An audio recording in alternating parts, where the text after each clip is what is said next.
present. The House will be in order. The chair lays before the House a communication from the Speaker. The Speaker's Rooms, Washington, D.C., September 30th, 2023. I hereby appoint the Honorable David Swiker to act as Speaker Pro Tempore on this day. Signed, Kevin McCarthy, Speaker of the House of Representatives. The prayer will be offered by Chaplain Kibben. Would you pray with me?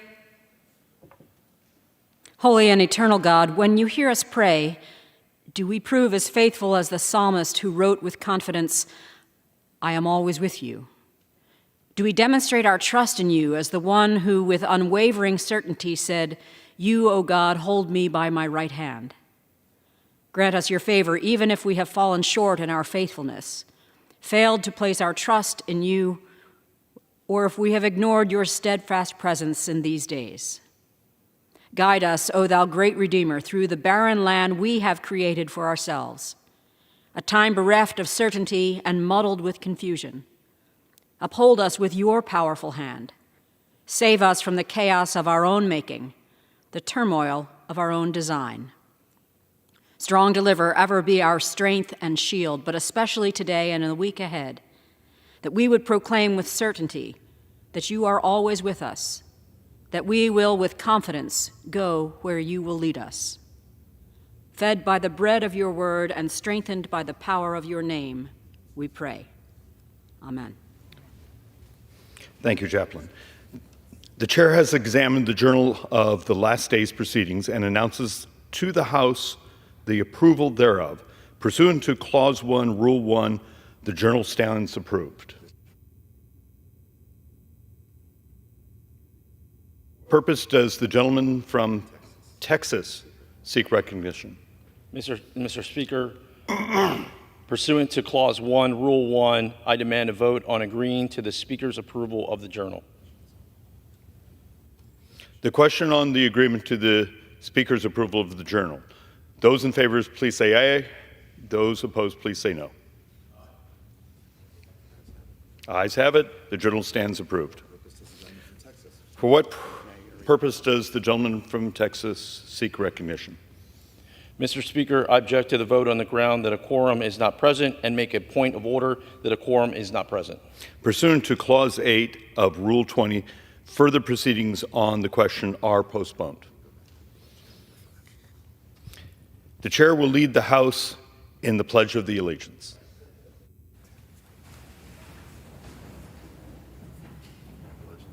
To the flag of the United States of America, and to the republic for which it stands, one nation, under God, indivisible, with liberty and justice for all. Pursuant to Clause 12A of Rule 1, the chair declares the House in recess, subject to the call of the chair.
The House will come to order. Pursuant to Clause 8 of Rule 20, the chair will postpone further proceedings today on the motions to suspend the rules on which the yeas and nays are ordered.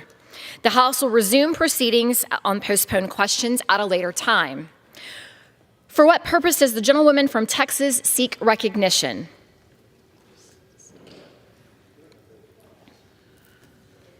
Madam Speaker, I move that the House suspend the rules and pass H.R. 5860.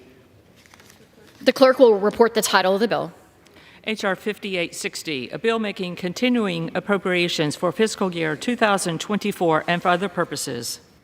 Pursuant to the rule, the gentlewoman from Texas, Ms. Granger, and the gentlewoman from Connecticut, Ms. DeLauro, will each control 20 minutes.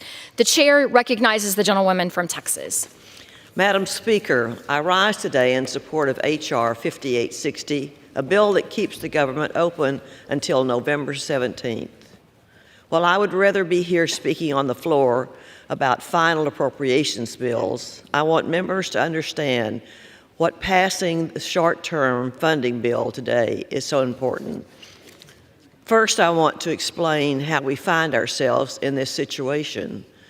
Just 9 months ago, when Republicans took back the majority in the House, our commitment was to regular order for appropriations. No more omnibus measures released in the dead of night. No more Christmas Eve votes on thousands of pages of text that members of Congress have not read. Unfortunately, there were a few stumbling blocks as we sought to change the process. For example, the administration's budget request was more than a month late. It then took months for the president to come to the table on the debt ceiling negotiations. But even before the debt ceiling agreement spending framework was in place, the Appropriations Committee got to work. In fact, this year we held more than 70 hearings. We reviewed roughly 80,000 requests from members. We listened and then we acted. We began markups in May, 5 months ago, and then made adjustments to reflect changes in the law that set spending caps for the year. The appropriations bill moved through the subcommittee, committee, and then the floor. Even though a few bills have more steps to take in the process, I'm proud of the work we've done. As of today, we've sent 4 appropriations bills to the Senate, totaling roughly 70% of funding needed for this year. The Senate has not sent us any bills yet. The House has now laid down a marker on what I believe are our highest priorities. It should be crystal clear to the American people that House Republicans support what is in our national security. Most importantly, we are focused on our troops and our veterans, as well as defending our homeland and our interests abroad. At the same time, the bill we have drafted demonstrates that we must stop government overreach and the out-of-control spending of the last few years. These are the most conservative appropriations bills in history, and we simply need more time to get our important work done. While a continuing resolution is not ideal, it prevents a harmful government shutdown. It gives us more time to pass the appropriations bills on the floor of the House, and it allows us to start negotiations, final full-year bills with the Senate. Yesterday, I voted for a different version of a short-term funding bill that included key border security measures. I strongly support these efforts and will continue to fight for them as this process moves along. But today, the most important priority is keeping government open while we work on full-year appropriations bills that reflect conservative priorities. Passing this bill is the best way for us to move the process forward. I urge my colleagues to support this bill, and I reserve the balance of my time. Gentlelady's time is reserved. The gentlelady from Connecticut is recognized. Speaker, we have had 15 minutes to review a 71-page document a document that was filed before midnight last night. There hasn't been any time for staff to review a 71-page document on such an important issue that we are facing. It demonstrates a lack of responsibility, a lack of a willingness to have a bipartisan agreement on a continuing resolution. I rise in strong opposition to the bill. The day before the government shuts down, and the majority is still throwing anything that they can at the wall to see if anything sticks. House Republicans have already proven that they cannot and they will not pass a continuing resolution on their own, even one with outlandish spending cuts that could never pass the Senate or be signed into law. A bipartisan, a bicameral solution is the only way forward. I worked on these efforts.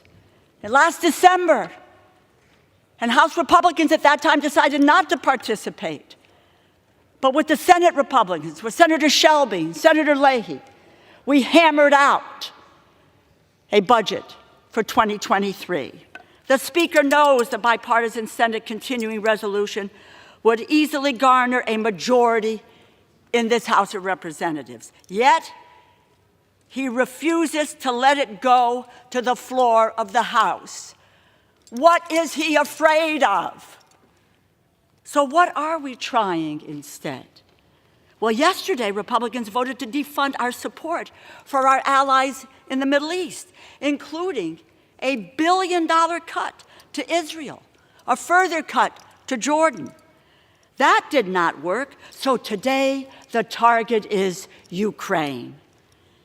And despite the fact that it is the majority's will, demonstrated several times this week, to provide support for Ukraine's self-defense. The Biggs Amendment that would strike all Ukraine Security Assistance Initiative funds from the defense bill failed, 104 to 330. The Gates Amendment that would have prohibited all funding for Ukraine in the defense bill failed, 93 to 339.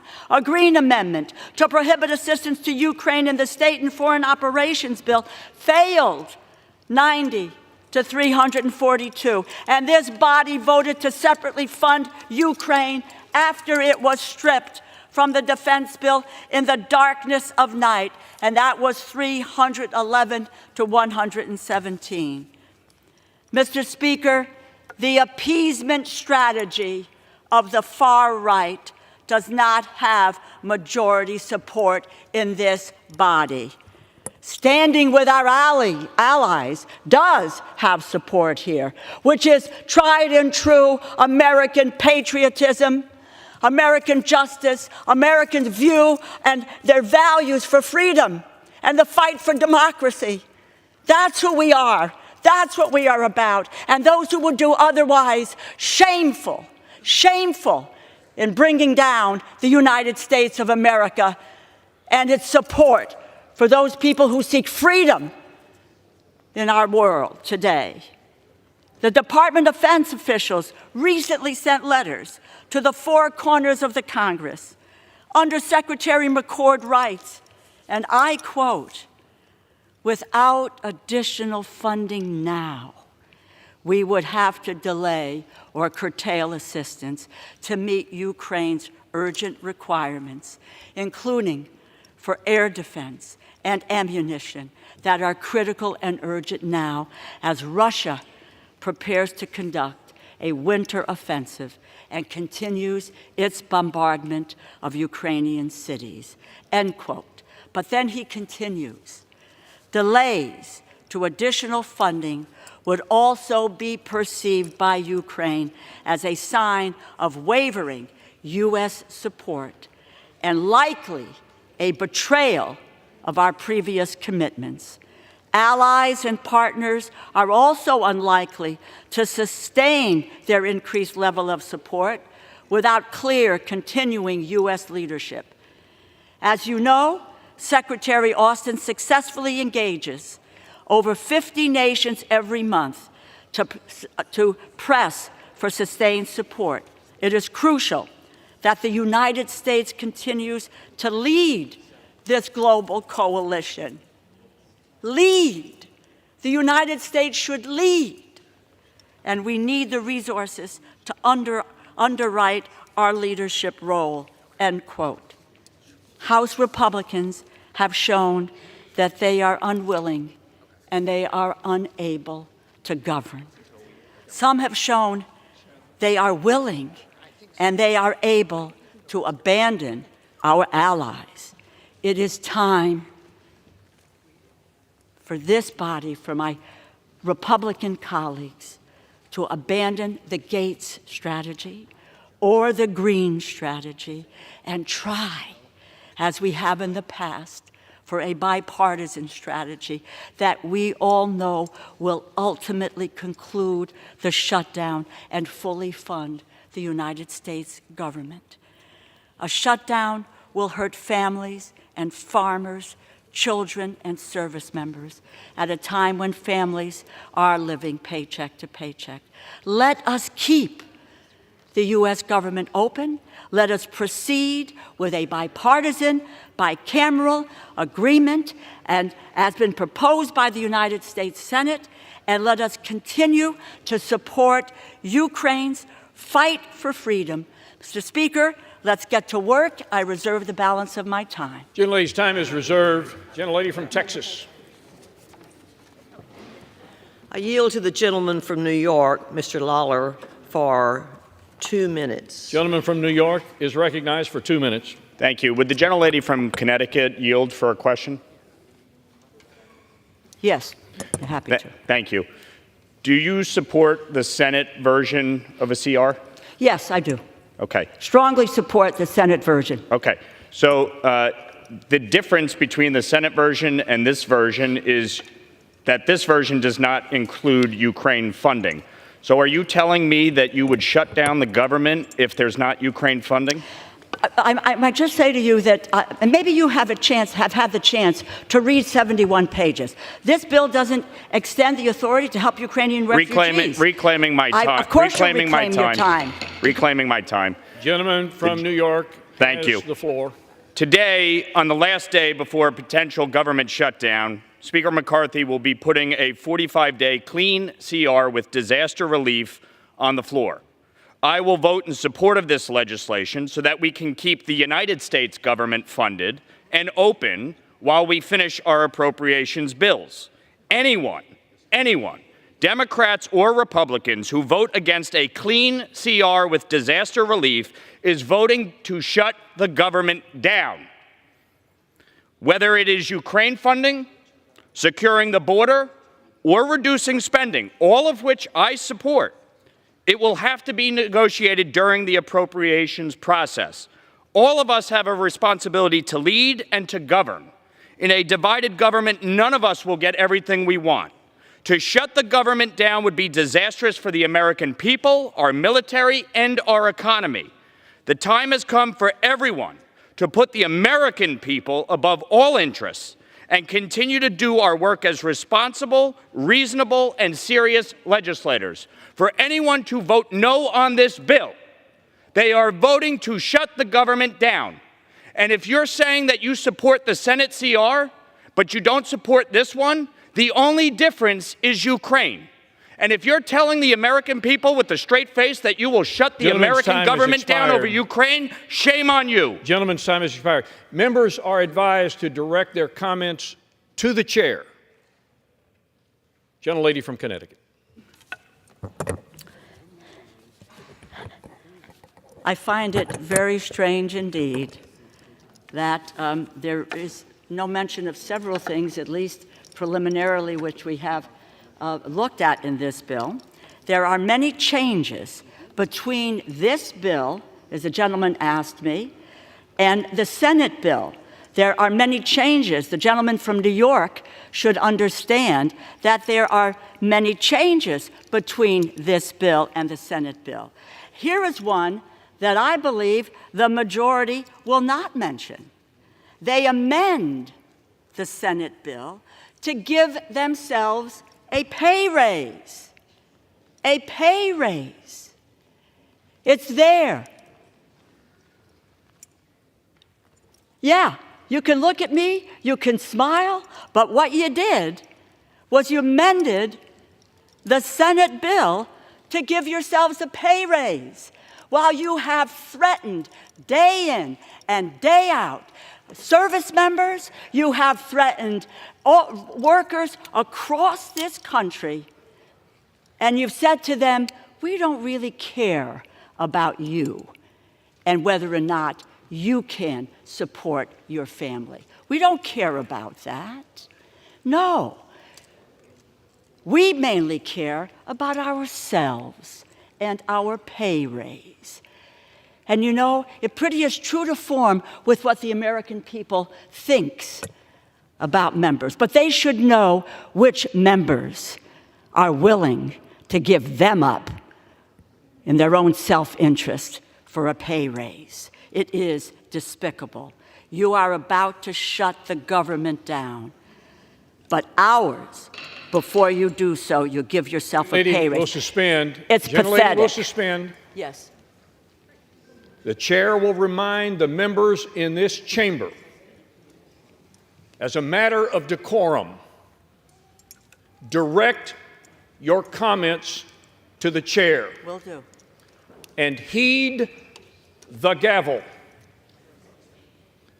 Gentlelady may resume. Gentlelady reserves. I reserve. Gentlelady from Texas. I yield to the gentleman from New York, Mr. Molinaro, for 1 minute. Gentleman from New York is recognized for 1 minute. With hours to go before the potential shutdown of this federal government, we are posed with a single question.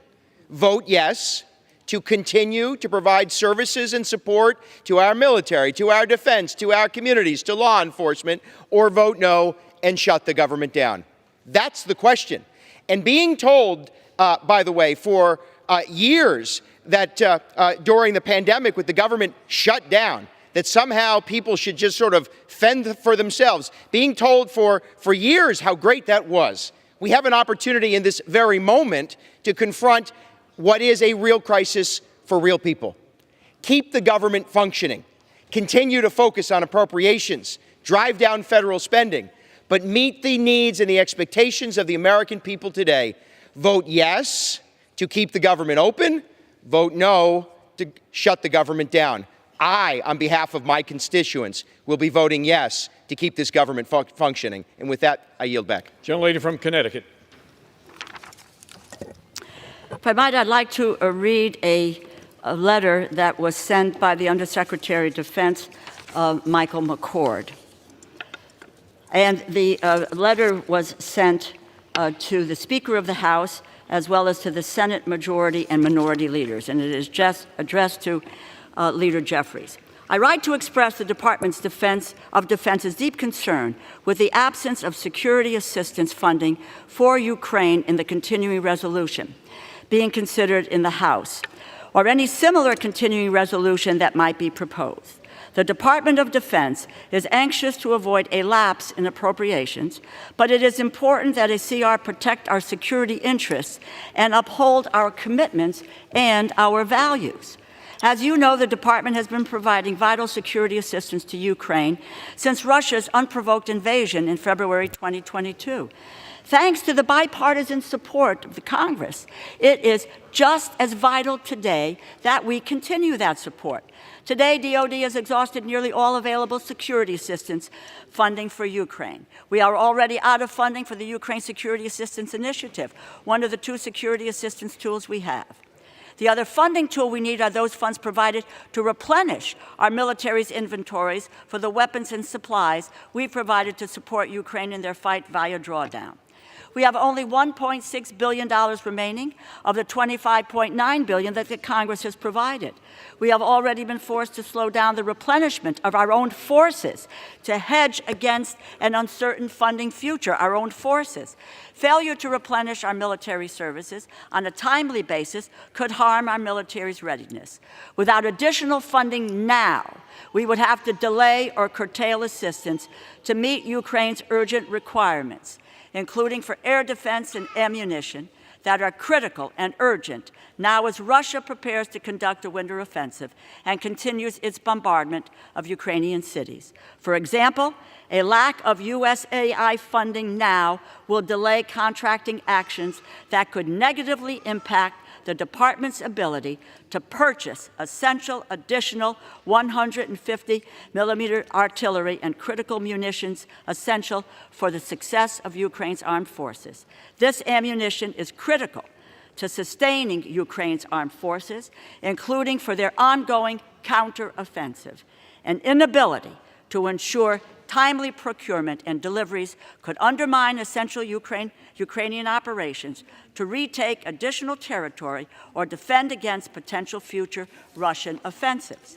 It would also affect our ability to support Ukraine's land forces, including obstacle breaching equipment, sustainment of previously provided small unmanned aerial systems, systems to detect, analyze, and locate adversary signals, and demolitions equipment. It would affect training, maintenance, and sustainment of the equipment we have previously provided, exportability efforts, spare parts, and other activities to ensure the Ukrainian armed forces receive a full capacity. A funding cutoff would also send a negative signal to our defense industrial base, which we have asked to step up munitions production across the country, resulting in increased defense capability, capacity, and higher employment. We cannot afford to throw that progress away. In fact, we are counting on it to implement our national defense strategy. It is important to note that from workers supporting Stinger and AMR/AMM manufacturing in Arizona to factories producing components for Patriot, interceptors, and GMLRS in Arkansas, this funding is strengthening the American economy and creating hundreds of new American jobs. Some have suggested that the department could still execute the mission and support Ukraine's needs if it were given permission to transfer funds from inside a short-term CR from our own needs to fund more security assistance. I want to be clear.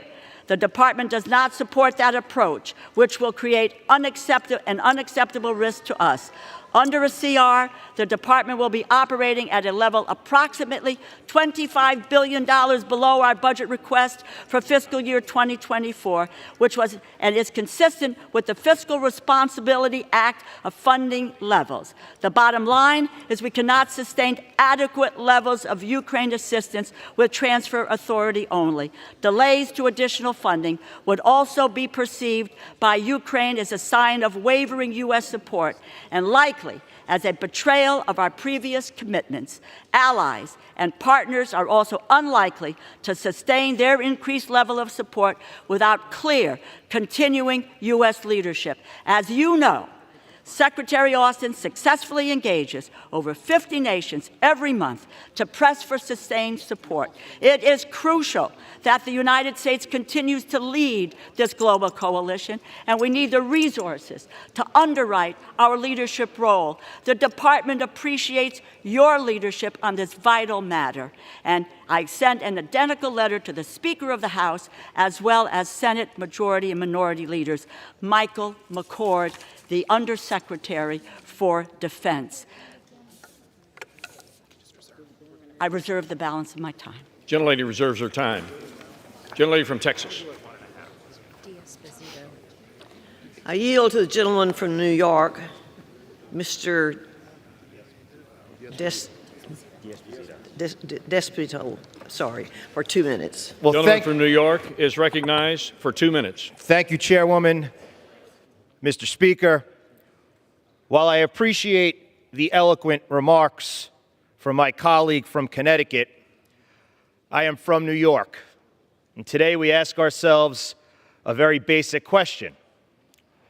Are we voting and supporting to keep the United States of America open to make sure our government moves forward, or are we drawing the line in the sand, putting Ukraine over the greatest country in the world, the United States of America? My colleague from Connecticut also mentioned that there was only 15 minutes given to her conference. I find it startling that you need more than just seconds to make a vote in support of keeping this government and supporting the United States of America. This is not, today, a Democrat issue. It is not a Republican issue. This is an American issue. And today we should all stand on this floor and support this continuing resolution in keeping this government open. Gentlelady from Connecticut. Reserve the balance of my time. Gentlelady reserves her time. Gentlelady from Texas.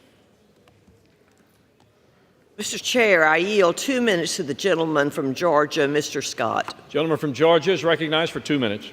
Thank you, Mr. Chair. Before I speak to the issue of Ukraine, I thought I might read the American citizens the 27th Amendment to the Constitution. No law varying the compensation for the services of the senators and representatives shall take effect until an election of representatives shall have intervened. Now, if you're watching this, I'm sorry that you don't have something better to do on a Saturday, but you need to know who's telling you the truth and who's not telling you the truth. Recently, you heard my colleague from Connecticut tell you that the Republican bill has a pay raise for members of Congress. It's simply not true. And if it did, it would be unconstitutional. And if the Senate bill changes the compensation for members of Congress, then it too is unconstitutional. Again, the 27th Amendment, word for word, no law varying the compensation for the services of the senators and representatives shall take effect until an election of representatives shall have intervened. They are simply grasping at straws. They have intended to shut down the government from the start. With regard to Ukraine funding, I'm on the Armed Services Committee. I also happen to be on the Intelligence Committee, and I support the mission in Ukraine. But it is not a U.S.-led mission. It is a mission that the United States is participating in, and this continuing resolution will not do anything to hinder what the United States is doing with regard to Ukraine. We need to vote for this continuing resolution. We need to keep the United States government open. We need to keep the DOD funded and our soldiers funded, and disregard totally what you're hearing from the other side. They are grasping at straws, making excuses, and telling flat-out lies about member compensation as an excuse to vote against this piece of legislation. Let's keep the government open. Vote for this bill. From Connecticut. Continue to reserve. She continues to reserve. Gentlelady from Texas. Gentlelady from Texas with 10 minutes remaining. I yield to the gentleman from Florida, Mr. Diaz-Balart, for 2 minutes. Gentleman from Florida is recognized for 2 minutes. Thank you, Mr. Chairman. You know, we deal with a lot of complicated issues in this House. This is not one of them. Let's be very clear. 12 hours from now, the federal government shuts down if we don't act. This bill will fund the federal government for 45 days with a clean continuing resolution with just the addition of disaster funding. That's all this is. Let's not get too complicated. We are out of time. We either vote yes to keep the federal government open, or we will shut the government down. Again, this is not very complicated. We either vote to keep the government open by voting yes, or vote no and take responsibility for shutting down the federal government. This could not be simpler. This could not be easier. The American people are wise and they get it. It's hard to believe that some members of Congress would be confused on something so easy. I yield back. Back. Gentlelady from Connecticut. I continue to reserve. Gentlelady reserves her time. Gentlelady from Texas. I yield to the gentleman from Iowa, Ms. Miller Meeks, for 2 minutes. Gentlelady from Iowa is recognized for 2 minutes. I thank my colleague for yielding to me. Mr. Speaker, I rise today in support of this continuing resolution to responsibly keep the government open for 45 days. Shutting down the government should be a last resort. My priority has always been to protect and represent my constituents to the best of my ability, and I cannot justify shutting down our entire government over obscure policy decisions. Government shutdowns have real consequences on American lives. You know, my dad was an enlisted master sergeant in the Air Force. My mom had a GED. They both worked. My dad often extra jobs on the weekend. I grew up watching my dad at the kitchen table calculate how long it would take to mail a bill so that the bill would get there after his one single paycheck a month came in. Every single month I watched that. He knew exactly how many days it took. A lapse in pay for these individuals means going without food. These are real people that would be affected by the political games both sides in Washington are playing. To our nearly 10,000 hardworking Iowans in our district who work for the federal government and are out of work, from heads of department to law enforcement officers to cafeteria workers, to the Iowa National Guard men and women who are protecting our southern border, I want to assure you that I will remain steadfastly committed to keeping the government open, because at the end of the day, I know your bills are still due. Thank you, and I yield back. Gentlelady yields back her time. Gentlelady from Connecticut. I will continue to reserve. She continues to reserve. Gentlelady from Texas. Mr. Chair, I yield 2 minutes to the gentleman from Nevada, Mr. Amadei. The gentleman from Nevada is recognized for 2 minutes. Thank you, Mr. Speaker. As the chairman of the Legislative Branch Subcommittee on Appropriations, which has very specific jurisdiction over member pay, I just want to say plainly and unambiguously, in the 70 pages in this thing, directly or indirectly, there is nothing that will lead to a member pay raise. That will be next week, where it is appropriately considered on the floor in terms of cost of living or other things on the floor. Yes, I will. Thank you very, very much, my friend. I appreciate it. I would make reference to page 7 of the 71-page document. And in the Senate bill, I might add, they include a line that says that the Senate bill includes the blocking or the prohibition on a member pay raise. That has been dropped from the bill that has just been proposed. Well, so in fact, reclaiming my time, Gentleman with all controls due his time. respect, the definition of a CR is you go forward. There is nothing to block in going forward with last year's. That language still applies. Thank you, good morning, and God bless America.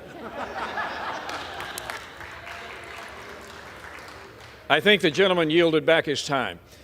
Gentlelady from Connecticut. I'm proud to yield 3 minutes to the Democratic whip, Congresswoman Clark. Gentlelady is recognized for 2 minutes. I thank the ranking member. We've just received a 71-page bill that is about keeping open our federal government, something that Democrats have been pushing for months. We are asking for 90 minutes to be able to read this bill and come to the floor with an informed vote. That has been denied. We have serious trust issues. So at this point in time, I am making a motion to adjourn. The question is on the motion to adjourn. Those in favor say aye. Those opposed, no. In the opinion of the chair, the noes have it. Mr. Chair, I ask for a call of the yeas and nays. Yeas and nays are requested. Those favoring a vote by the yeas and nays will rise. Sufficient number having risen, the yeas and nays are ordered. Members will record their votes by electronic device. This is a 15-minute vote.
Yeas are 0.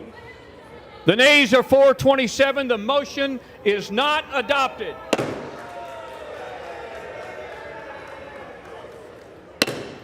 House will be in order. Members are advised to clear the well, clear the aisle, take your conversations from the floor.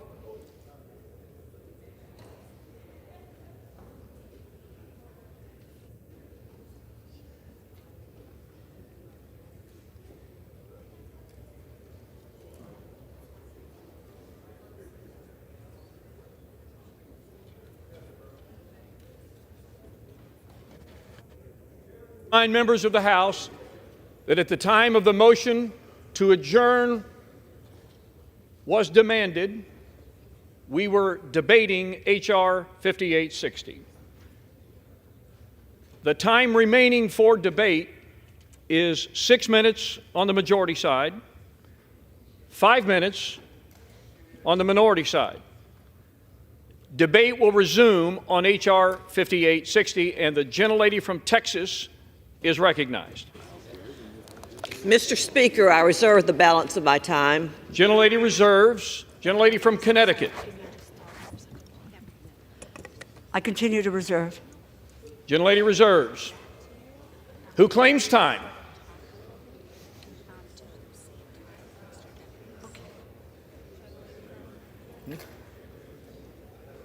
Gentlelady from Texas. I'm prepared to close. Gentlelady's prepared to close. Gentlelady We are from not Connecticut? prepared to close. They're trying to get Jeffries here to do.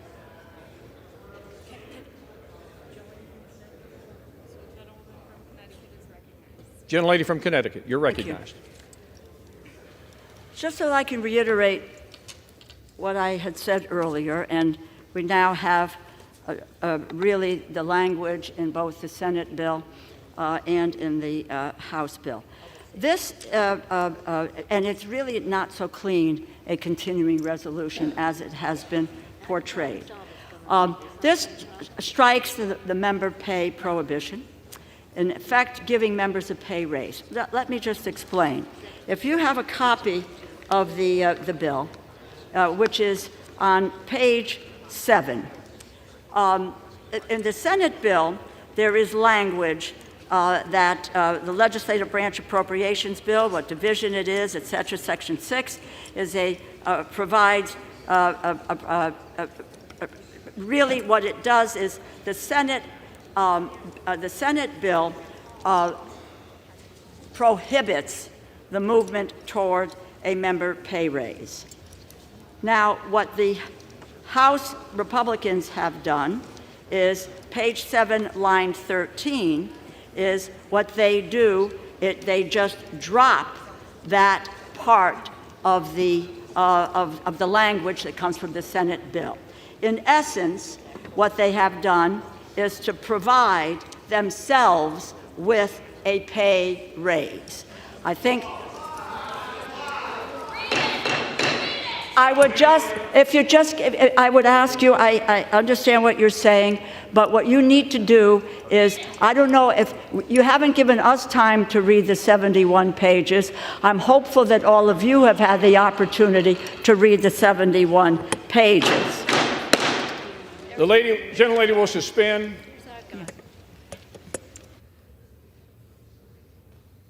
Once again, the chair would like to remind his colleagues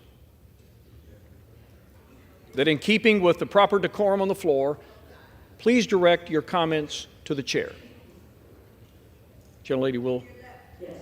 Gentlelady, may Thank resume. you. Thank you, Mr. Speaker. I yield 1 minute to the distinguished Democratic leader, the gentleman from New York, Mr. Jeffries. Gentleman from New York is recognized for 1 minute.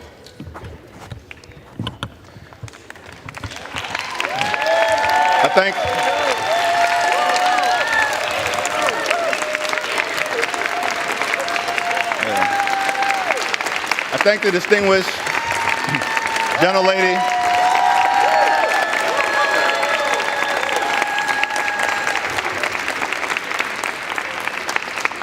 Thank the distinguished gentlelady from Connecticut, Rosa DeLauro, for her leadership, all of my colleagues in government.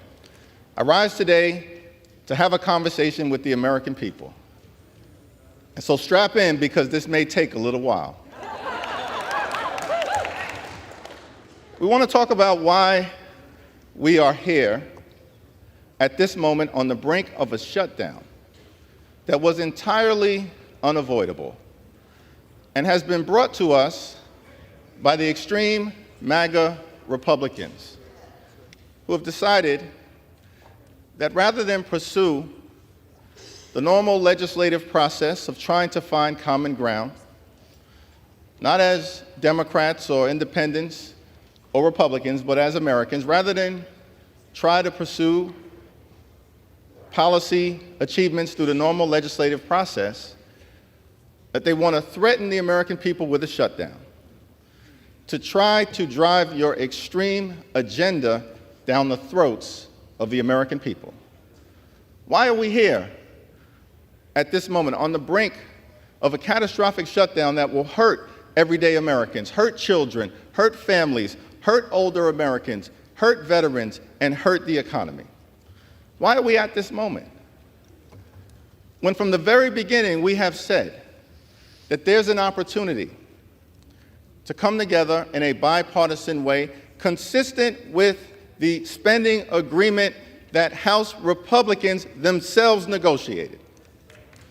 And from the beginning of this process, we've said nothing more, nothing less. Simply keep your word with respect to the agreement that you negotiated.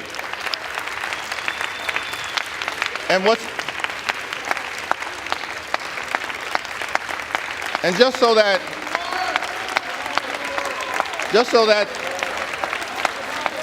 the American people understand,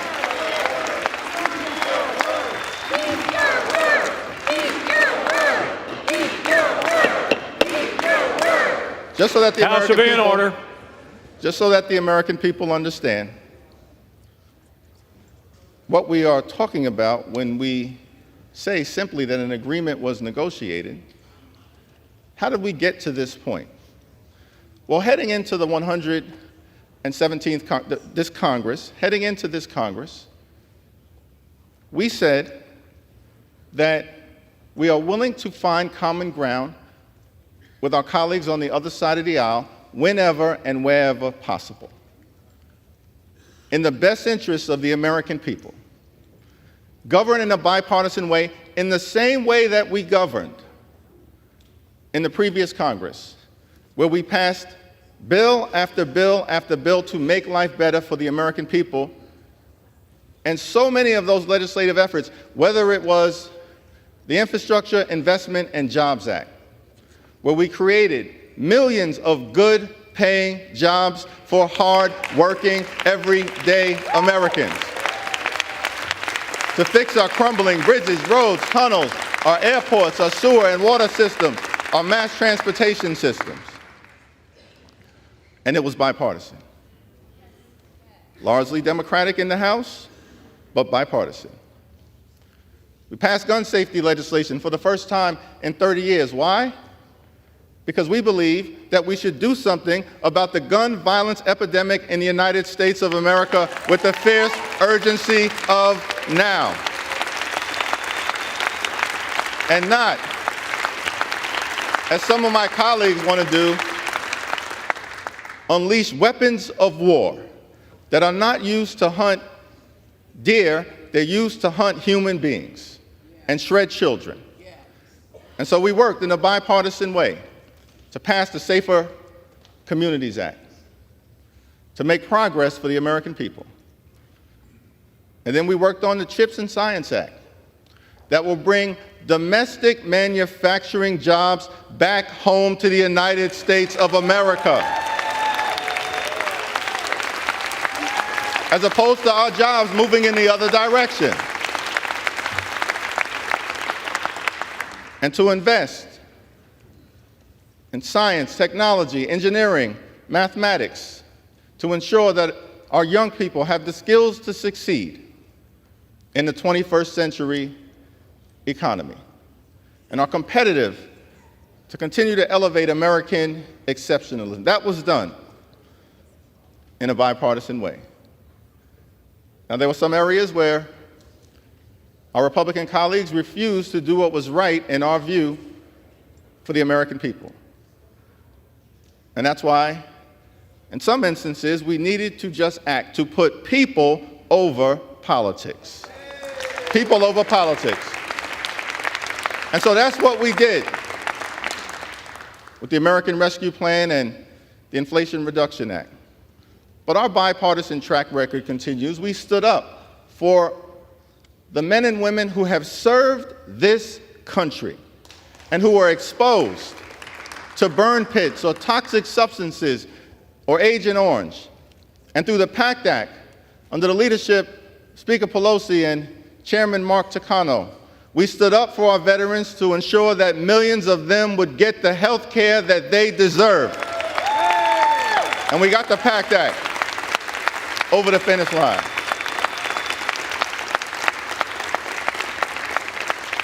Once again, it was bipartisan in nature. We understood that there were grave threats to our democracy because of what occurred with the former President of the United States of America, who incited a violent insurrection and tried to potentially use some loopholes within the Electoral Count Act to effectively steal the election, undermine the principle of free and fair elections, halt the peaceful transfer of power. And so we held a commission, a committee, under the leadership of Chairman Benny Thompson, who did an incredible job of presenting the stakes to the American people.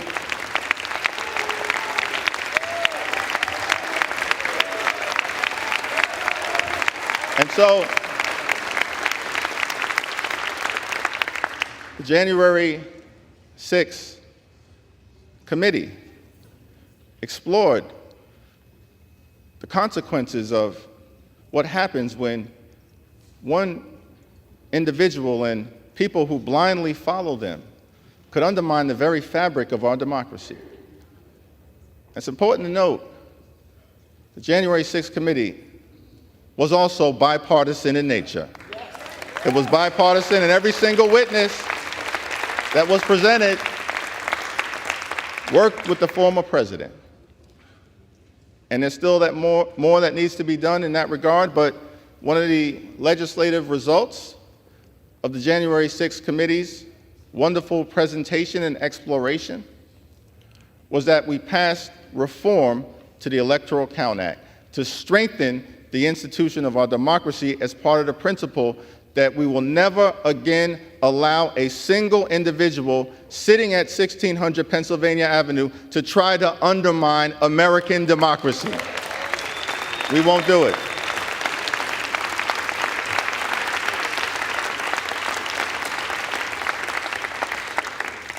And that bill was bipartisan in nature. We also passed the American Rescue Plan at a moment of great crisis, the very beginning of the previous Congress. In the midst of a once-in-a-century pandemic that cost so many lives, so much pain, so much suffering, so much death. And so we moved decisively under the leadership of President Biden to pass the American Rescue Plan, which put shots in arms, money in pockets, and kids back in school. We passed the child tax credit as part of that reduced child poverty in America by half. By half. And not a single Republican would join us as part of the effort to make sure that the American dream is alive and well in every single zip code. And we reduced poverty, and these were things that were done for everyone, every single American, regardless of zip code. Urban America, rural America, exurban America, suburban America, small town America, the heartland of America, Appalachia. We're committed to putting people over politics. That's what we were able to do with the American Rescue Plan, and allowed the United States of America to emerge as the strongest economy of any advanced economy in the world. And that wasn't a guarantee. And we know we have more work to do. We know we have more work to do. And we want to get to work. But instead of getting to work, on behalf of the American people, solving problems, joining and partnering with us in a manner that's designed to find common ground, extreme MAGA Republicans have been marching us to a dangerous government shutdown, which we'll get to in a moment. But we ended the previous Congress by passing the Inflation Reduction Act, striking a dramatic blow against the climate crisis, setting our planet on a sustainable trajectory forward, the largest investment in combating the climate crisis in the history of the world, because we recognize that these extreme weather events will not go away on their own. And America is leading, thanks to our Speaker Emerita and House Democrats, Senate Democrats, and President Joe Biden.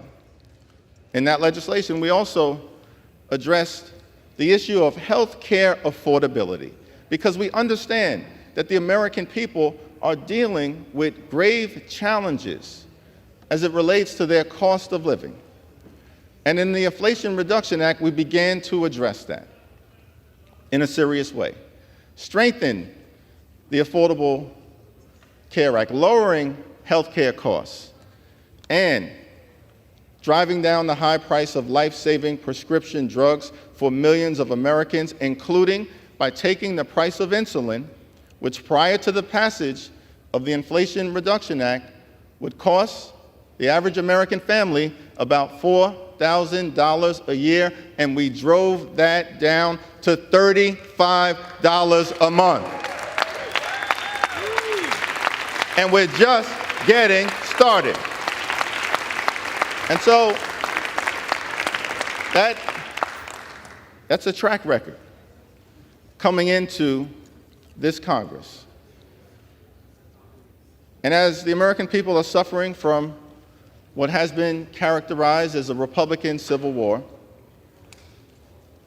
and apparently it's because a handful of the more extreme members on the other side of the aisle have concluded that what's necessary is to try to hijack the institution, to jam their right-wing ideological views down the throats of the American people, because they understand that otherwise these extreme policies cannot be achieved throughout the normal legislative process. But we're supposed to believe that the chaos, the dysfunction, the extremism is largely a result of the narrowness of the Republican majority.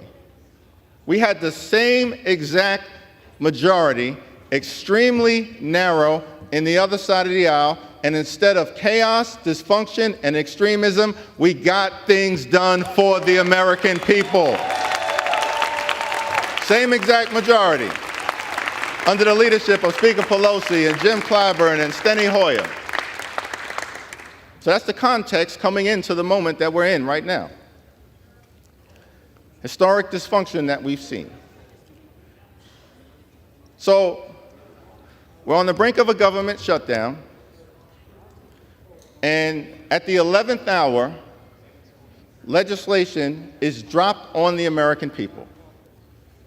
And we're told that you have 5 or 10 minutes to evaluate legislation that is more than 70 pages long, and expected simply to trust the word of our extreme MAGA Republican colleagues. The American people deserve better. They deserve better. And so we're working through evaluating that legislation on behalf of the American people. and when we've had time to evaluate the bill that was dropped on the American people at the 11th hour, immediately after what took place yesterday on the floor of the House, where extreme MAGA Republicans put on the floor a continuing resolution that imposed 30% or more draconian cuts on the American people, including cutting the Social Security Administration by 30%, devastate Social Security and the ability of the administration to administer it on behalf of older Americans in this country. We need time to evaluate whether in this bill that you just dropped upon the American people at the 11th hour, does it try to cut Social Security? Because that's what you tried to do yesterday. We need a little time to evaluate whether you are trying to slash public school funding. Why are we concerned about whether the Republican majority is trying to slash public school funding? Because you put forth a bill that did just that. Yesterday would devastate the ability of American children all across the country to be able to learn in a manner that gives them the best opportunity to succeed and pursue the American dream.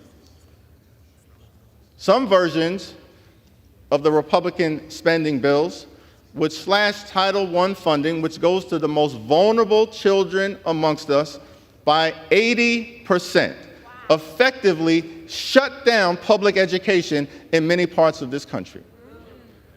I think it's a reasonable thing for House Democrats, on behalf of the American people, to have time to evaluate what you are trying to do with public education in a bill that House Republicans dropped on the American people at the 11th hour.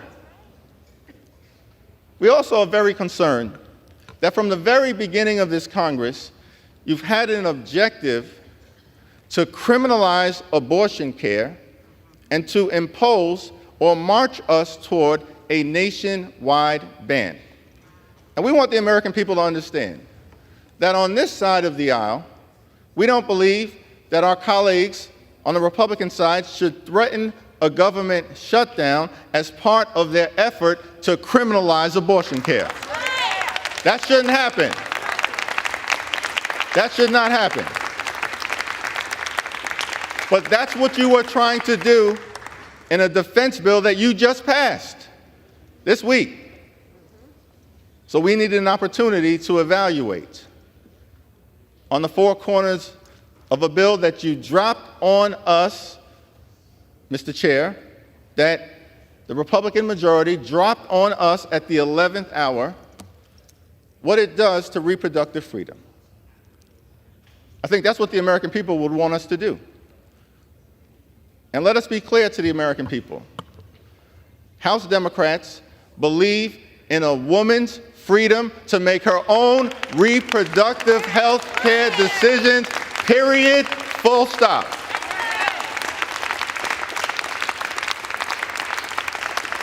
And the Republican majority wants to undermine reproductive freedom. So we are trying to evaluate in a bill dropped on the American people at the 11th hour whether anything in the four corners of this bill would undermine reproductive freedom. Now, earlier in the year, my Republican colleagues threatened to default on America's debt, which connects to the moment that we're in right now because it ultimately resulted in Republicans agreeing to top-line spending numbers.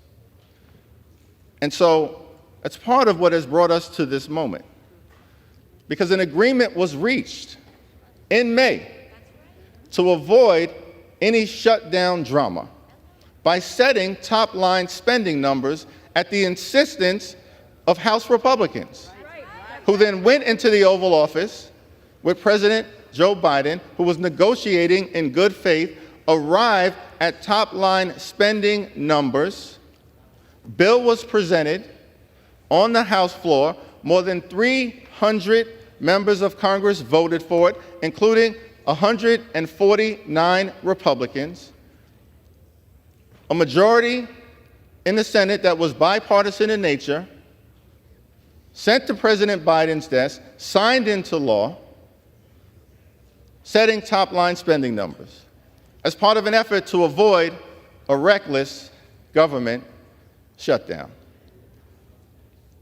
And it took less than a week for the Republican majority to break its word in the agreement that House Republicans themselves negotiated, which is what leads us to this moment right now. The nerve of even threatening a catastrophic default in and of itself highlights the extremism that has permeated this chamber from the beginning of this Congress on January 3rd. Because the full faith and credit of the United States of America and protecting it is a constitutional responsibility that we all have. And by the way, when Democrats were in the majority and someone was in the White House from the other side of the political aisle, someone who we strongly disagreed with, the former president, we raised the debt ceiling 3 times. No gamesmanship, no partisanship, no showmanship. We raised it 3 times, which is why that's simply what should have occurred this time around. But as part of extracting policy changes that the American people don't support, we were threatened with defaulting on our debt for the first time in American history, would have crashed the economy, sent the stock market spiraling downward, triggered a job-killing recession. And under the leadership of President Biden, we reached an agreement to avoid a catastrophic default. In that agreement, we protected Social Security, protected Medicare, protected Medicaid, protected veterans, protected public education, protected public safety, protected our efforts to combat the climate crisis, and protected the American people. And as part of that, we reached top-line spending numbers that Republicans negotiated and then immediately broke the agreement to bring us to this point. And that's very unfortunate, because all of this could have been avoided. We have a bill in the Senate that shortly would have ended the government shutdown if, in fact, as we've consistently asked for, this bipartisan spending agreement emerges from the Senate, makes its way over to the House, and if you put the bipartisan spending agreement emerging from the Senate on the floor of the House of Representatives and allow for an up or down vote, it will pass, and the extreme MAGA Republican shutdown threat would end. That's the way to proceed. So why can't my Republican colleagues commit to doing just that? Is this really a serious effort to end a government shutdown threat when it's in the DNA of many of my colleagues on the other side of the aisle to shut down the government?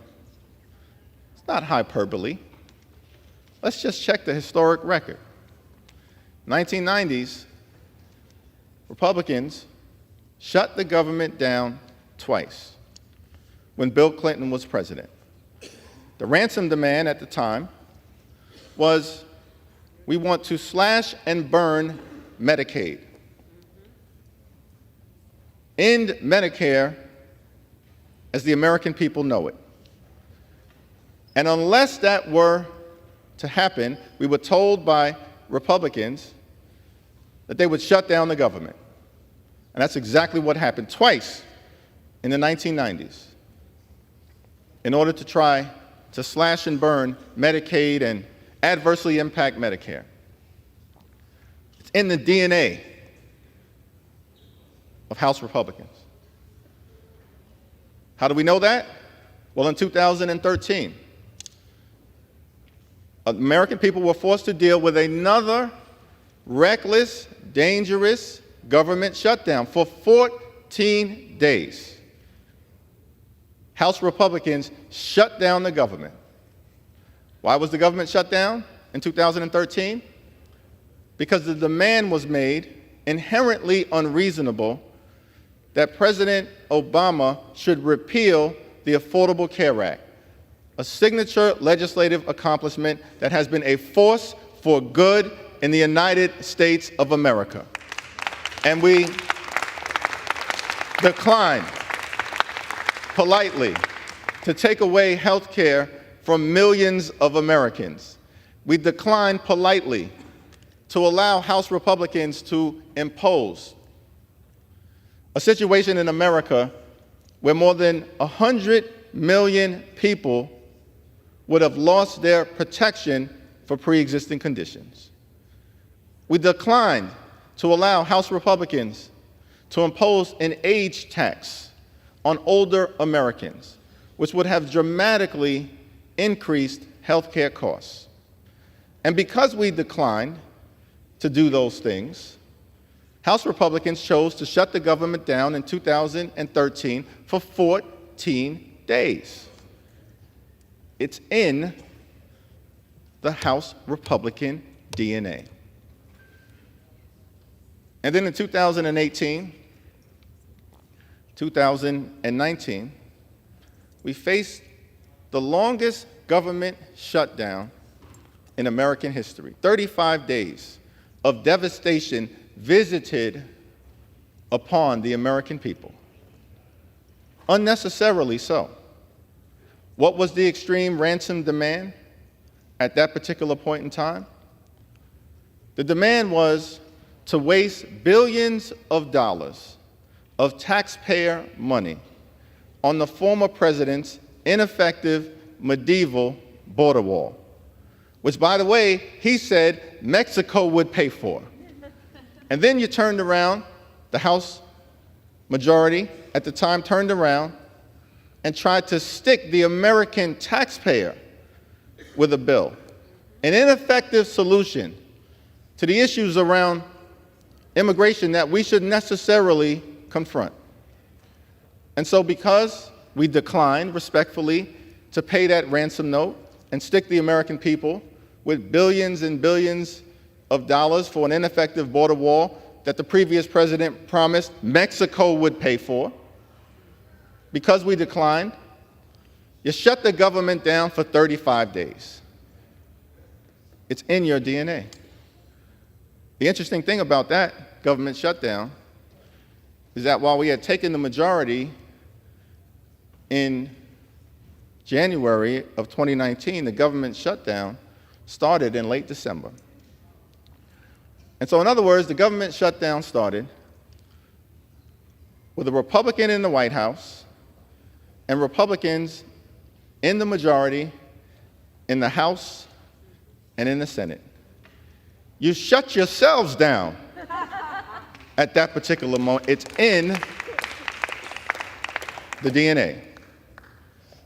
And so that is the backdrop. That is the context for how we arrive at this moment. After the district work period, throughout the month of August, we came back to the Congress, ready, willing, and able to get things done for the American people, to find common ground, to put people over politics, which is what we are committed to doing every single day we're here in Washington. And when we came back in September, that's what House Democrats were prepared to do. Now, we were told that to the extent any illegitimate impeachment inquiry would be launched, that it would be done so only with a serious up or down vote on the floor of the House of Representatives. That's what we were told by House Republican leadership. That's not what happened. Instead of coming back to Washington in September, knowing we were faced with the possibility of an extreme MAGA Republican government shutdown, and being laser focused on finding the common ground necessary to fund the government in a way that protects the health, the safety, and the economic well-being of the American people, instead of doing that, without a vote on the floor of the House of Representatives, House leadership announces an illegitimate impeachment inquiry. No evidence of wrongdoing against the president, no evidence of an impeachable offense, no evidence that any high crimes or misdemeanors were committed by the president, no evidence that the president broke the law. How do we know this? Your own witnesses told the American people that 2 days ago in a hearing that House Republicans called. So for 3 weeks, instead of focusing on solving problems for hard-working American taxpayers, House Republicans launched an illegitimate impeachment inquiry when House Republican witnesses have now testified before the American people that no evidence exists to justify impeaching the current president.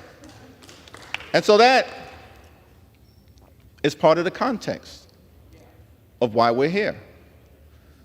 House Republicans wasting time doing the bidding of the former president, the insurrectionist in chief, who demanded an illegitimate impeachment inquiry be opened. And as opposed to working together to find the common ground to meet the needs of the American people, you've been wasting time and taxpayer dollars on a reckless political stunt. That's why we're at the brink of the government shutting down right now. That was week one when we came back, the week of September 11th. What happened in week two? Week two, the week of September 18th, House Republicans, my colleagues, decided that you were going to try to jam extreme right-wing policies down the throats of the American people, strip away reproductive freedom, criminalize abortion care, bully the LGBTQ community, cut public education, cut public safety, cut affordable housing programs, cut the ability for veterans to receive the nutritional assistance that they needed. So week two, you decided, the House majority, Mr. Chairman, decided to go to the floor to pass bills that would do nothing to make life better for everyday Americans, do nothing to avoid a catastrophic government shutdown, do nothing to find common ground in a bipartisan way. But during the week of September 18th, the decision was made to try to jam extreme right-wing policies down the throats of the American people. And not a single bill was passed because House Republicans had an inability to get your act together with each other. Colorful words were used. I won't use them on the floor. They're in the public domain as part of a Republican civil war, shooting at each other, fighting each other. Let me make something clear. House Democrats are here to fight for the American people, to fight for the American people. That's what we should be doing, not fighting each other as part of a Republican civil war. But last week, time was wasted my House Republican colleagues fighting each other in what has been described as a Republican civil war. Colorful language used not by Democrats to describe what was taking place on the other side of the aisle, used by House Republicans to describe each other.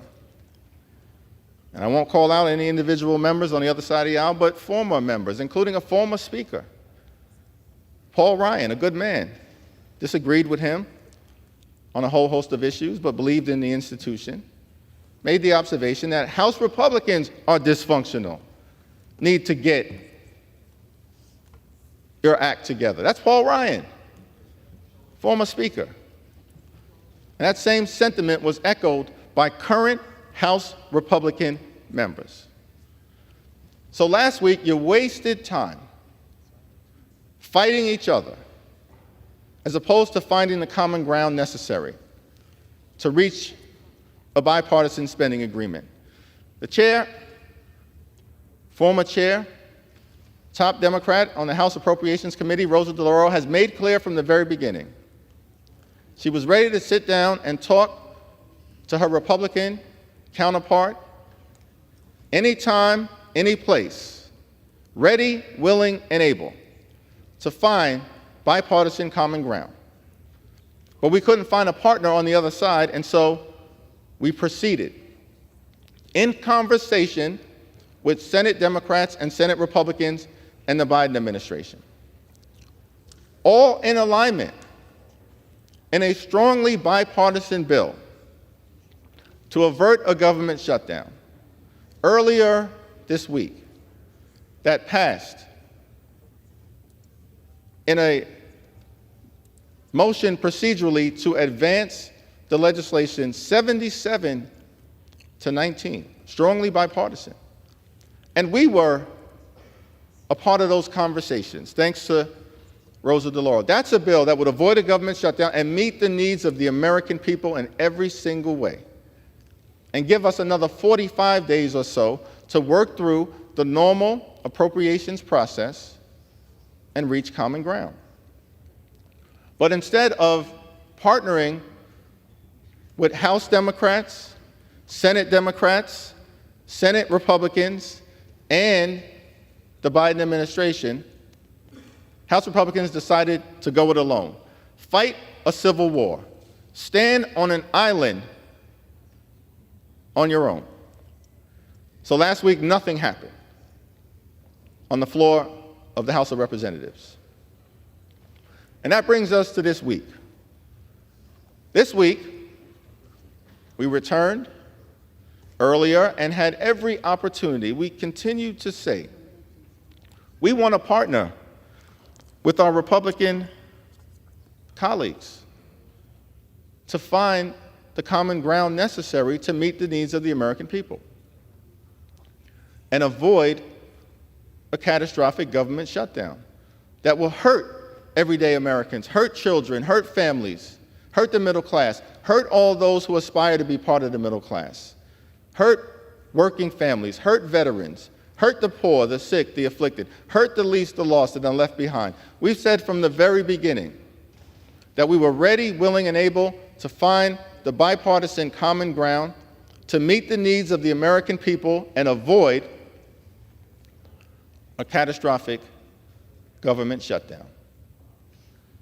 But instead, my Republican colleagues spent this week peddling more chaos, more dysfunction, and more extremism, trying to jam extreme right-wing policies down the throats of the American people,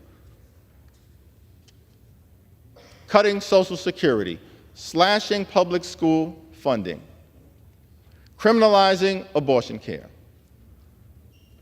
including in the Department of Defense bill that House Republicans advanced earlier this week, to restrict military service women from being able to travel in order to seek reproductive health care, and threaten a government shutdown unless the American people were to be forced to agree with a policy that they don't support. We spent this week doing things like that. Yesterday, a bill brought to the House floor to cut spending by 30% or more in a manner that would do things like take food out of the mouths of women, infants, and children. We will never let that happen. Not now, not ever. Not in America. We will never let that happen. But that's one of the extreme right-wing policies that my Republican colleagues spent this week threatening to do, taking us to the brink of a government shutdown. Now, from the very beginning, there was a clear path forward because a spending agreement was reached in May that everyone in this town agreed to abide by as a matter of law. House Democrats, House Republicans, Senate Democrats, Senate Republicans, and President Biden.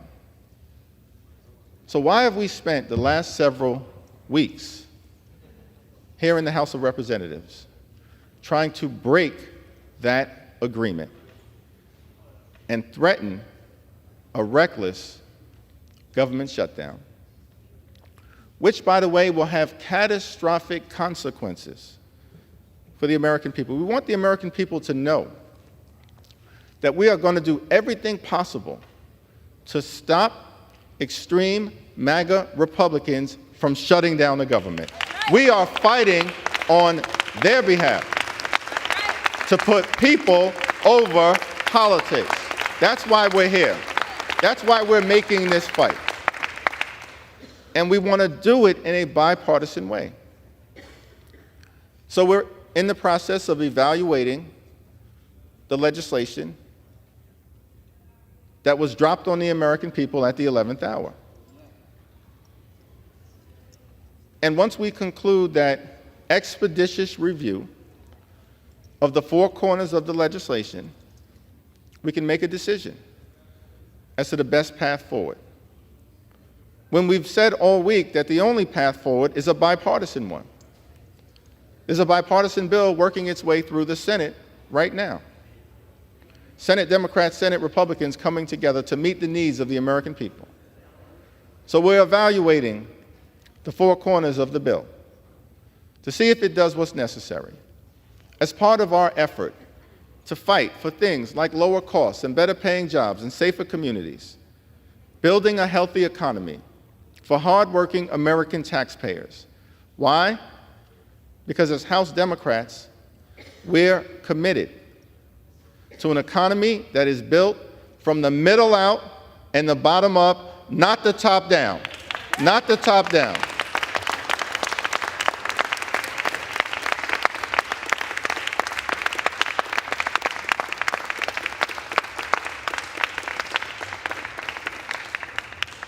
And so we're in the process now of evaluating whether there's anything in the four corners of this bill that would impose upon the American people the trickle-down economic scheme that has been such a disaster for the American middle class and for all those who aspire to be part of the middle class. I think the American people deserve an opportunity for their elected representatives, Democrats and Republicans, to evaluate the legislation that is in front of us.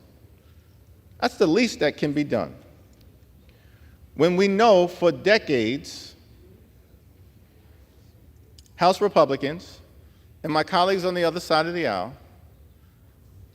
have imposed big tax cuts that benefit only the wealthiest amongst us and undermine the ability of the American people to truly pursue the American dream. It was done most recently in 2017. The House Republican majority signature legislative accomplishment was passing the GOP tax scam, where 83% of the benefits went to the wealthiest 1%. And if at the end of the day, this is all about fiscal responsibility, we want our Republican colleagues to explain why in a bill that benefited only a handful of Americans did you stick the American people with $2 trillion worth of debt? Because the GOP tax scam was not paid for at all. And so, House Republicans dropped a bill on the American people at the 11th hour earlier today. And all we're simply saying is that we want time to evaluate whether there's anything within the four corners of that bill that would try to impose some trickle-down economic scheme. I've come to the conclusion over the years that trickle-down economics means only one thing for everyday Americans. You may get a trickle, but you're guaranteed to stay down. That's what trickle-down economics is all about. So at the end of the day, we need to just evaluate where we are. Because House Republicans started this Congress by saying any bill that is brought before the people's house will be done so in a manner that allows for at least 72 hours of review. That was the House Republican policy, 72 hours of review. Like many other things that have been broken promises throughout this do-nothing Republican Congress, you promised the American people would have 72 hours to review any bill brought before the American people, and you dropped this bill at the 11th hour today and gave the American people minutes to evaluate it. That's unacceptable. It's un-American. It's unreasonable. The American people deserve better. The American people deserve better.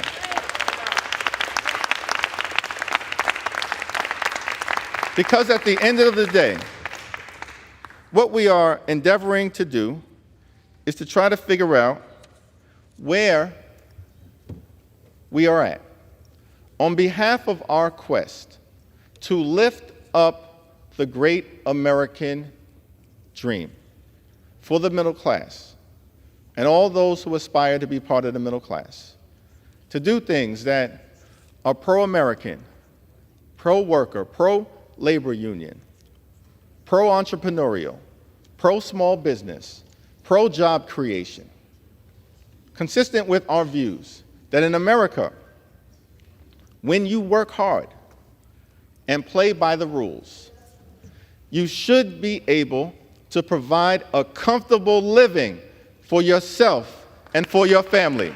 Educate your children, purchase a home, and one day retire with grace and dignity. Is that too much to ask? That's what we're fighting for on behalf of the American people. And all we want is time. Just a handful of moments to be able to evaluate. Is there anything within the bill that was dropped on the American people at the 11th hour, notwithstanding the fact that the American people were promised 72 hours for any bill, let alone consequential legislation? We just want to be able to evaluate within the four corners of the agreement where things are at in terms of uplifting that basic American principle. And so, as I mentioned at the very beginning of my remarks, House Democrats continue to stand ready to find common ground with our Republican colleagues whenever and wherever possible. However, we will oppose Republican extremism whenever necessary. We will oppose any efforts to cut Social Security and Medicare. We will oppose any efforts to slash public school funding. We will oppose any efforts to undermine American democracy. We will oppose any efforts to flood our communities with weapons of war. We will oppose any efforts to undermine the progress being made on the climate crisis. We will oppose any efforts to undermine the great American dream. We will oppose any efforts to undercut public education. We will oppose any efforts to walk away from the people who keep us safe at our border and around the United States of America. We will oppose any efforts to undermine the ability of the middle class to continue to thrive in the United States of America.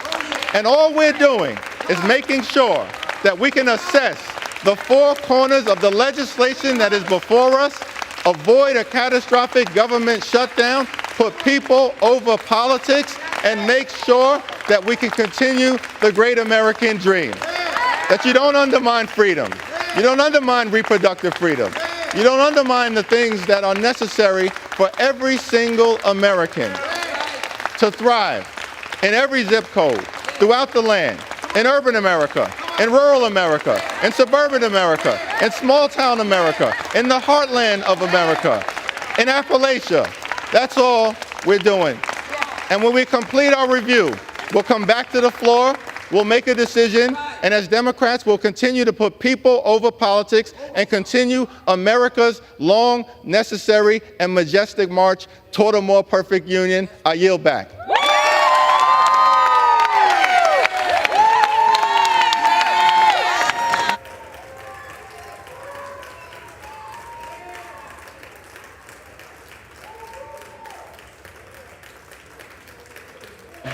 Gentleman yields back his time.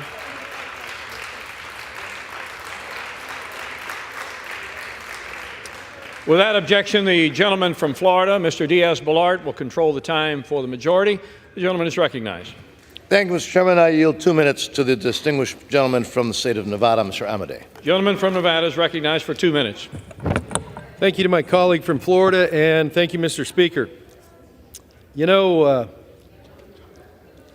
there's been a complaint about... In order. Members are advised to take their conversations from the floor.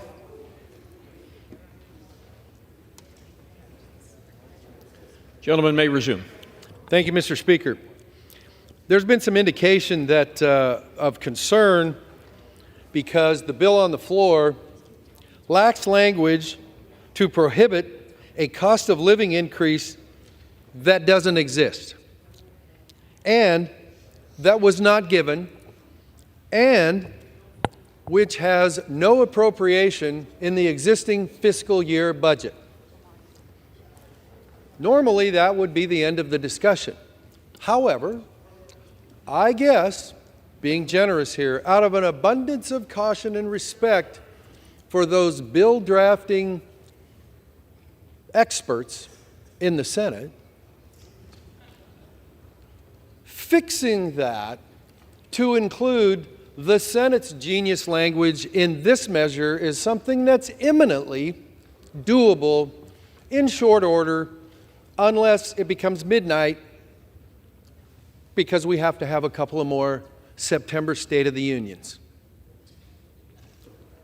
Therefore, even though it was not included in our legislation, even though there is no existing COLA or appropriation for it, if that's the only thing, I'm going to say that real slowly, if that's the only thing that's wrong, then it's imminently fixable for that belt and suspenders insurance policy for those who would support the bill but for the lack of that language. We shall see.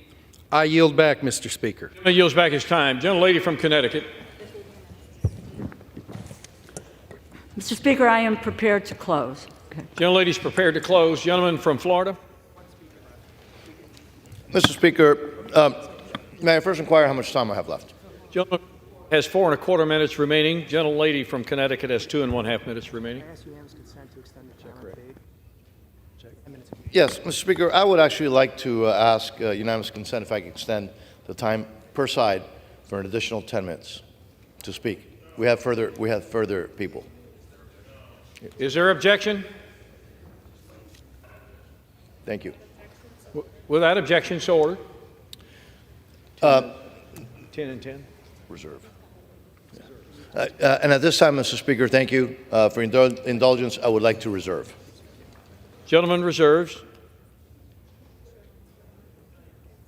Gentlelady from Connecticut is recognized with 12½ minutes remaining. Yeah. Mr. Speaker, House Republicans have shown they are unwilling and unable to govern. Some have shown they are willing and able to abandon our allies. Russian tyranny and aggression threaten more than just Ukraine's borders. We learned in Georgia and we learned in Crimea, if you stand by while Russia takes an inch, they will take a mile.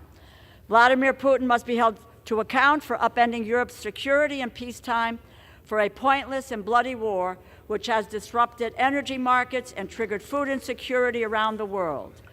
We must be clear about what this means. Plain and simple, this is appeasement, like the world experienced in 1938, and which led to a cascading, murderous result. Ukraine's fight for democracy and sovereignty requires decisive action and absolute support from the free world. We must act like the leaders of the free world. We must not abandon our position as the world's beacon of democratic values. We must not surrender our global influence to Russia, China, or any group that threatens democracies. Members of this body have come together again and again to reaffirm our commitment to helping Ukraine defend itself against vicious invasion. Let us keep the government open and let us proceed to make sure that we do not abandon our allies. I yield back. Does the gentlelady yield or reserve? I reserve. Thank you. Reserves. Gentleman from Florida with 14¼ minutes remaining. Thank you for letting me know, Mr. Chairman. I would now like to yield to another fellow appropriator, gentleman from California, Mr. Valadao. Gentleman from California is recognized for 2 minutes. I'd like to thank my friend from Florida for the time. Mr. Speaker, I think today we're at a really important moment in our history. Obviously, we're all frustrated. Myself as an appropriator, we've gone through this process. There was an effort to bring bills up sooner. We all would have liked those to have come up sooner. But playing games and dragging this out and watching members drag the process out even further than it needs to be is not helpful. Ultimately, we need to get this passed. We need to get this over to the Senate as quickly as possible because the American people want us to get this done. There's a lot of efforts that need to move forward. We obviously need to continue the process of appropriating, and I think we've got a commitment now from leadership to keep us here over the next 2 weeks, which I think is the right thing to do, so that we can finish the appropriations bills. We've done quite a bit. Obviously, moving the 4 bills off the House floor is a huge step for us. We've got 2 more to move out of committee, and I think we'll be moving that soon enough. But the reality is that we need to finish our work. And these 45 days will give us the ability to do that. It makes a difference for the American people. It makes a difference for us here in Congress. And sadly, it's something we need to do. But ultimately, we've got a vote here in a few minutes. And I ask that all my colleagues support the CR and get us through those 45 days so we can finish our work. And Mr. Speaker, I yield back to the gentleman from Florida. Thank you, Speaker. Time. I would reserve. Gentleman reserves. Gentlelady from Connecticut.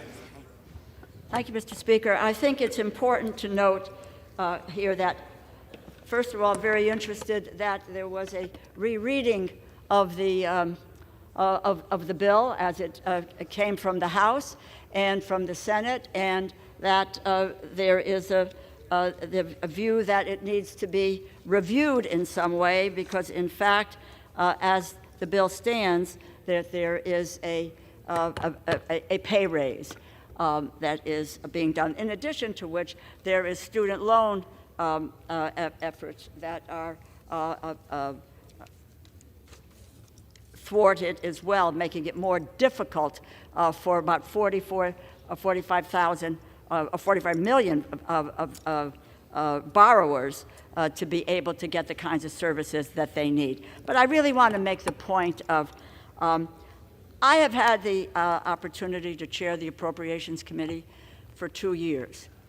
And for those 2 years, and with a, I think, 3 or 4 person majority, that with the assistance of colleagues in the House and in the Senate, and in last December, it was honestly just in the Senate, because House Republicans refused to participate in the negotiations, I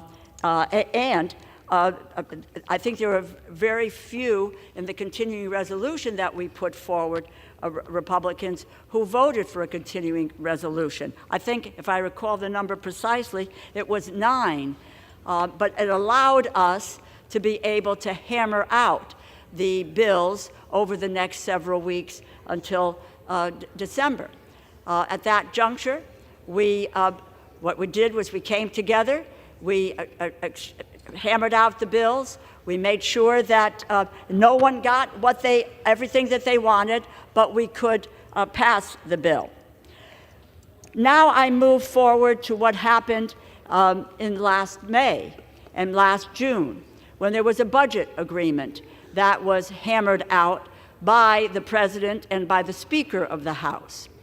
And to be very honest with you, I did not vote for that budget agreement. I would have never let this nation default, but I was very concerned about the harm that was going to be done to the people of this country through the appropriations process that was established by the majority, and that was to significantly cut $142 billion from the services that we provide, and that is education, it is mental health services, it is medical research services. All of that I viewed was going to be curtailed. But it is the law of the land. The law of the land, a civics. When the House passes something, the Senate passes something, the President signs the bill, it is the law of the land. But the Speaker of the House and Republicans in this House walked away from that agreement. And that is why we stand where we are today in this effort. I reserve. The lady reserves her time. Members of the House, please take your conversations from the floor.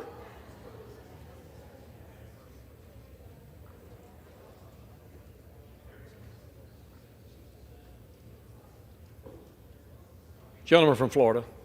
Thank you very much, Mr. Speaker. I would now like to recognize the distinguished gentleman from New York, an amazing leader, Mr. D'Esposito, for 2 minutes. Gentleman from New York is recognized for 2 minutes. Thank you, Mr. Speaker. Just over 3 hours ago, we walked onto this floor with a plan and an opportunity to make sure that our government continues to work. But instead of moving that plan forward, we've spent the last hour hearing from a member on the other side of the aisle trying to gain C-SPAN ratings, and I believe a contest of how many times we could hear the term MAGA. We are here this afternoon to keep our government running. And over the last hour, I walked across the street to my office taking calls from constituents on Long Island in New York's 4th Congressional District whose homes and cars were destroyed yesterday after a massive amount of rain and flooding. And these are individuals who are Democrats, who are Republicans. They're not calling because they're from a political party. They're calling because they're Americans. And they're pleading with us to keep our government open. They're pleading with us to do the job that we were sent here to do and to govern. And that's what we have the opportunity to do, is to cast a vote. Cast a vote today to continue to make sure that our government continues to run. that our government remains open, that so we can do the job that we were sent here to do. And that's what I urge my colleagues on the other side of the aisle. Today, you're not making a partisan vote. You're making a vote in support of the United States of America. You're making a vote in support of residents back home who need our help. You're making a vote in support of moving this country forward. Mr. Speaker, I yield back. Gentlelady from Connecticut. I reserve. Gentlelady reserves. Gentleman from Florida. 2 minutes. Thank you very much, Mr. Speaker. And I would now like to yield to another great leader from the state of New York, Mr. Molinaro, for 30 seconds. Gentleman from New York is recognized for 30 seconds. Having listened for 45 minutes, Mr. Speaker, I'm amazed at and confused as to what exactly my colleague across the aisle thought we were doing in this very moment. In just moments, we have the opportunity to avert a federal government shutdown. It's a responsibility that we have to ensure that the people who work for this federal government have the supporting and the backing of those who employ them. It's critically important to the men and women who serve and sacrifice across the globe that they know that we have their backs. It's critically important that those in law enforcement, emergency response, and those all across this country know that in this moment we vote yes to keep this government functioning.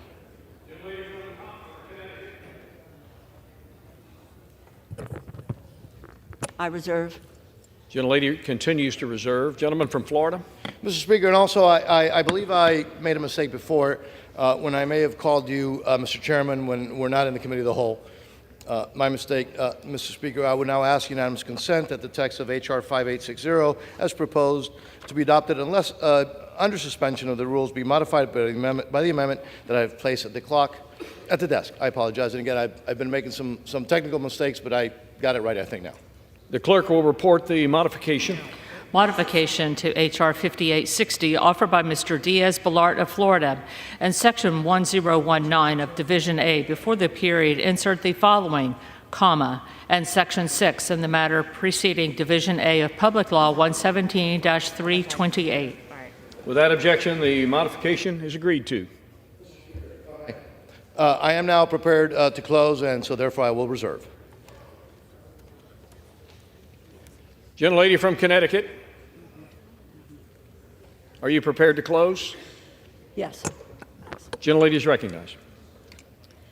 I would once again really like to reiterate what I have been saying all along and which I said in the last several days.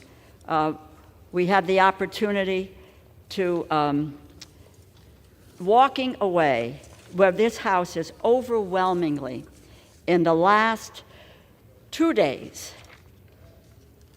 the majority has demonstrated that we want to provide support for Ukraine's self-defense. We had several amendments, a Biggs amendment, a Gates amendment, a Green amendment, all of which resulted in overwhelming support for Ukraine. I continue to believe that this is an appeasement strategy of the far right and, in fact, does not have a majority support in this body. But I believe that standing with our allies does have the support.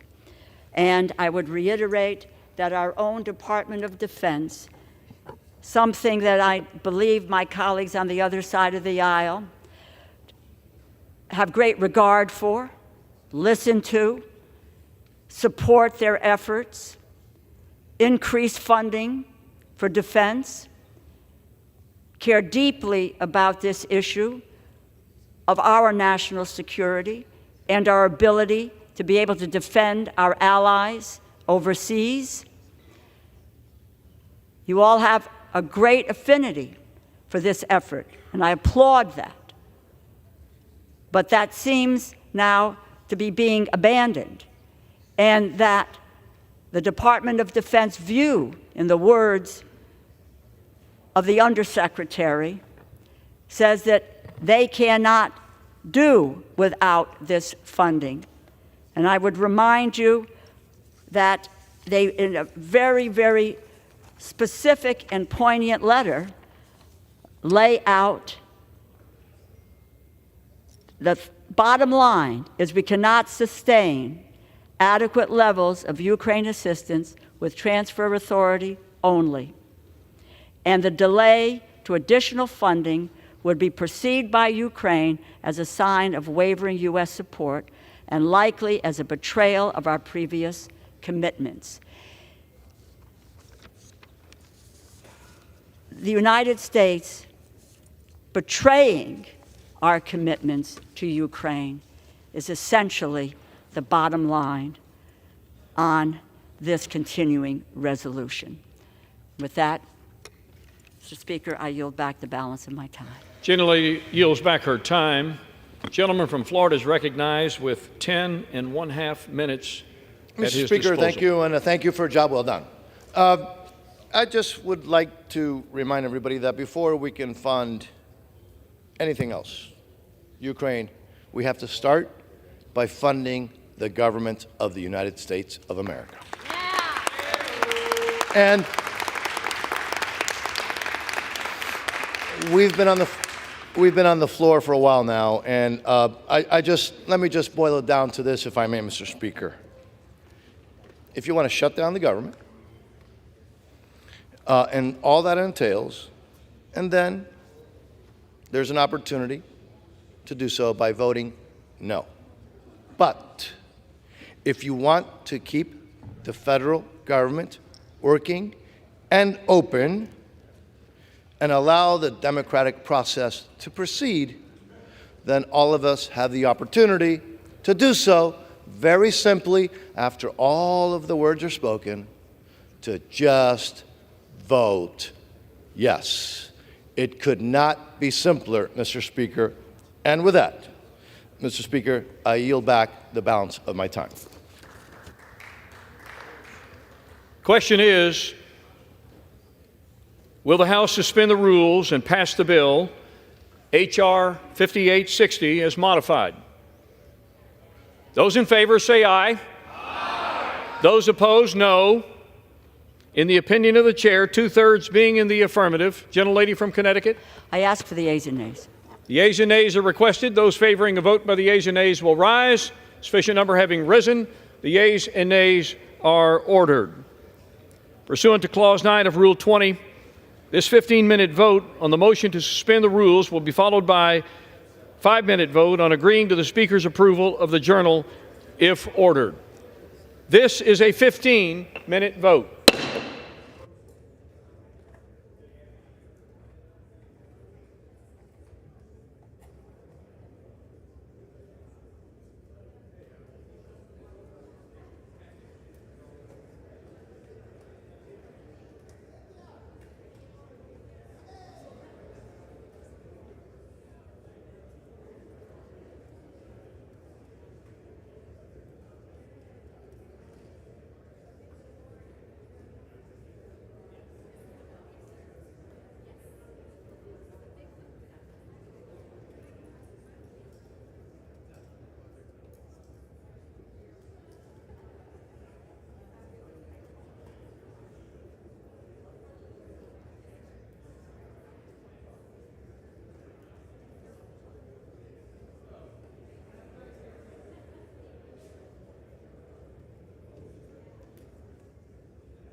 On this vote, the yeas are 335, the nays are 91. Two-thirds being in the affirmative, the rules are suspended. The bill is passed, and without objection, the motion to reconsider is laid on the table.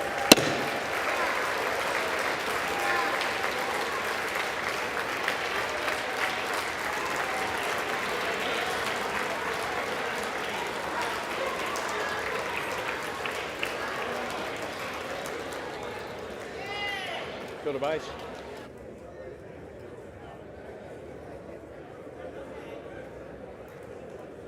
Pursuant to Clause 8 of Rule 20, the unfinished business is the question on agreeing to the Speaker's approval of the Journal, which the Chair will put de novo. The question is on agreeing to the Speaker's approval of the Journal. Those in favor say aye. Those opposed, in the opinion of the Chair, the ayes have it. The Journal stands approved. For what purpose does the gentlelady from Oklahoma seek recognition? Mr. Speaker, I move that the House do now adjourn. Sorry. Where are the convening times? Shh. Where are the convening?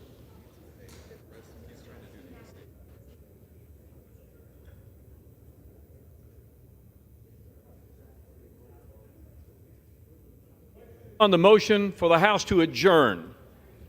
Mr. Speaker, I move that the House do now adjourn. The question is on the motion to adjourn. Those in favor say aye.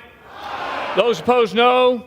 The ayes have it. Motion is adopted. Accordingly, the House stands adjourned until noon on Monday, October 2nd, 2023, for morning hour debate.